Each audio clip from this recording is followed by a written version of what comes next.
بسم اللہ الرحمن الرحیم، السلام علیکم۔ میں ہوں ڈاکٹر محمد امتیاز اور آپ دیکھ رہے ہیں میرا یوٹیوب چینل ڈاکٹر امتیاز ہیلتھ کیئر کیفے۔ آج میں آپ سے بات کروں گا نومولود بچوں میں نیو بورن بیبیز کے سر میں جو خشکی ہو جاتی ہے اس کے بارے میں۔ اکثر دیکھا گیا ہے کہ جب بچے 2 ہفتوں اور 12 ماہ کے درمیان ہوتے ہیں تو ان میں سیبورک ڈرماٹائٹس ہو جاتی ہے۔ کریڈل کیپ والے بچوں کے سر پر ہلکے سرخ کھردرے یا کرسٹلی پیلے دھبے ہوں گے۔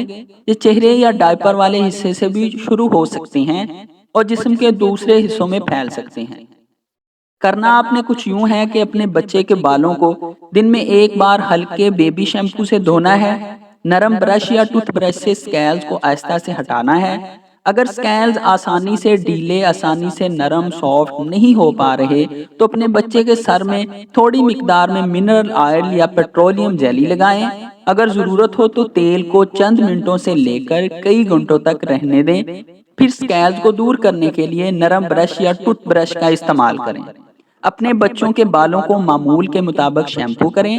اگر باقاعدگی سے شیمپو کرنے سے کوئی فائدہ نہیں ہوتا ہے تو آپ کا ڈاکٹر ہلکی اسٹیرائڈ کریم یا اینٹی فنگل شیمپو تجویز کر سکتا ہے۔